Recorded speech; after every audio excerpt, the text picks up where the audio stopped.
Hey, Steph, congratulations on your career high in the playoffs. My question for you is you played over 100 games without Klay, or 100 games with Klay. Talk to us about not having him tonight and kind of how that impacted the game.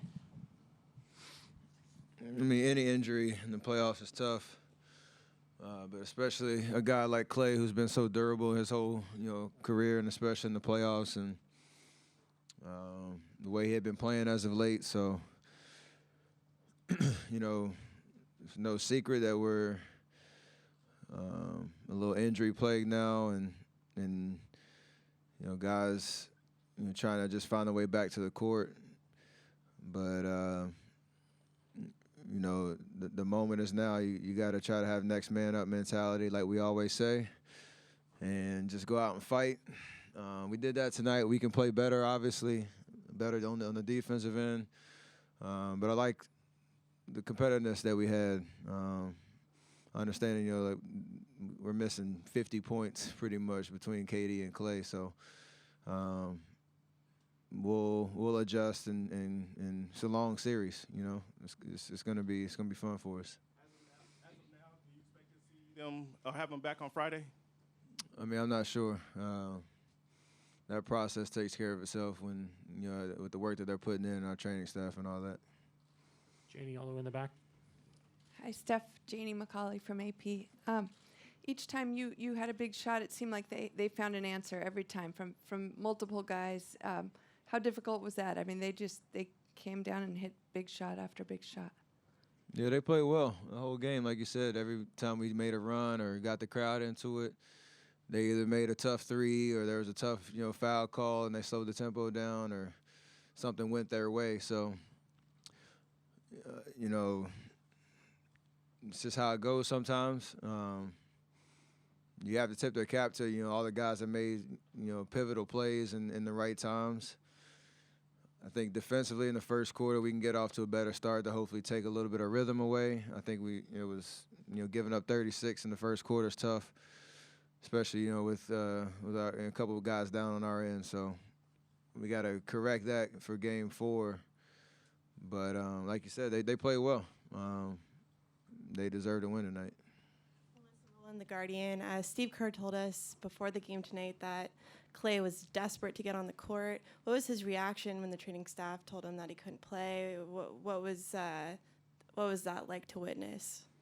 I didn't see it actually, so I don't really know if there were any fireworks or anything like that. But Klay was, like you said, he was giving it everything he had to be out there tonight. I think wisdom prevailed in terms of this is a potentially 7-game series, and you'd like to take advantage of tonight, but his overall health is important in terms of not taking away the rest of his of the series with something catastrophic happening. So hopefully he's back for Game 4. Bill, second row and right. Hey, Steph. Phil Barber, Santa Rosa Press Democrat. With Klay out, it looked like you were pretty aggressive right from the start. Did you have a little extra sense of urgency in terms of scoring as opposed to times when maybe you would distribute if you had all of your pieces on the floor? For sure. Yeah. I'll ask a follow-up. It looked like they had very physical defense against you. I know you're used to that, especially in the playoffs. Anything different that they were doing? Were they any more physical than you're accustomed to? Not really. After 2 games, you start to get a feel of what's available on that end of the floor. Just trying to make the right reads, and for the most part, not even myself, just we were aggressive getting into the paint and swinging the ball. We were a little rushed early, but we were just trying to create good offense. And I think this is the 3rd game in a row we scored 109. It's just a matter of our defense, and we can't fall into the trap of thinking, offense alone is going to win us, another championship. Or letting that end of the floor affect our defense. And that'll be the biggest adjustment for us Game 4 all across the board. In the center. C.J. Peterson, San Francisco Examiner, right back here. Steph, right here. In Game 2, you guys got a pretty, good breakout game from DeMarcus. But tonight, you kind of seemed to have a little bit of regression. Kind of got exploited defensively in the block. Only was 1 for 7 from the floor. What did you see from his game, and what would you like to see him do differently moving forward in Game 4 and beyond? There's nothing different he should do. Just continue to play with confidence, and it was a rough go in terms of when he had the ball in his hands. There were some calls that were a little iffy, honestly, in terms of him being aggressive in the paint and not be able to finish for a lot of different reasons. Defensively, it's all 5 guys being on a string, and that's something we pride ourselves on.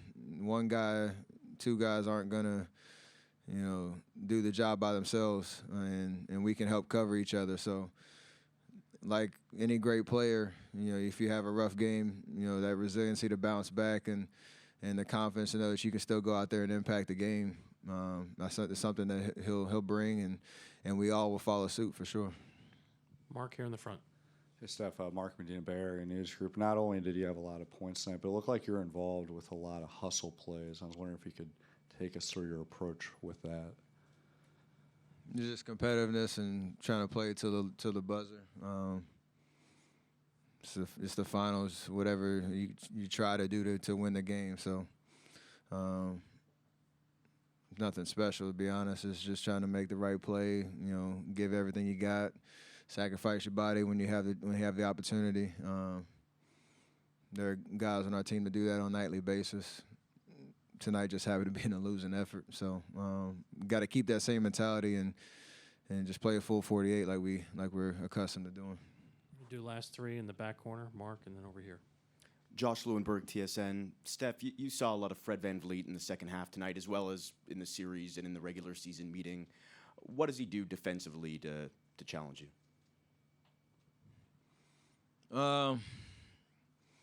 He's just consistent. They usually try to, have him press up full court, try to make me work.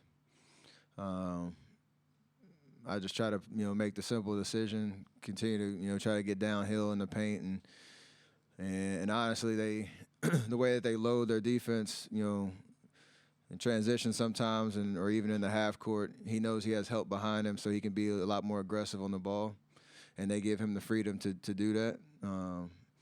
But like tonight, from the start, I felt like I could get to where I wanted to go on the floor. It's just a matter if you make or miss or make the right play, distributing the basketball.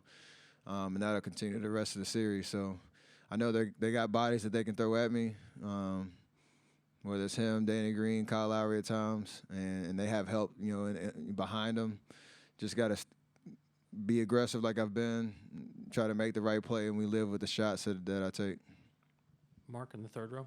Steph, Mark Schwartz, ESPN. Kyle Lowry seems to be a barometer for how the Raptors play.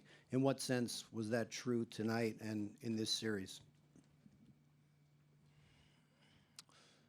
He's such a smart basketball player, and he controls a lot of the pace for them. Nights where he gets it going scoring-wise, he can make it tough on you because they do have a lot of weapons around, and they like to space the floor. He has the ball in his hands a lot as a distributor, but when he can turn it on, putting the ball in the basket, it's just, that much tougher. So, he made shots tonight, and you tip your cap to him because, he was willing to take them. And we just got to know where he is on the floor, just be able to, use length and send bodies at him, make him try to play in the crowd. But I think historically speaking in the playoffs, when he plays well, they usually go. And we got to do something about it. Last question on standing on the left. Steph Jellu from the World Journal. Coach mentioned that you guys work very hard in the fourth quarter, even though they got a big lead. You guys, forced the turnover and the got rebounds. How proud are you of you guys tonight? I mean, we fought, but we lost. So we got to go back to the drawing board and just recalibrate for Game 4. It's kind of been like a roller coaster type of series these first 3 games, and I like the things that we saw tonight that we can make adjustments on and protect home court, on Friday. So we're gonna compete no matter what happens. You can count on that. So just got to execute and play smarter. And no matter who's out there on the floor, do what you got to do to win. It's the finals, man. Opportunity for us to get back in the series on Friday and take it from there.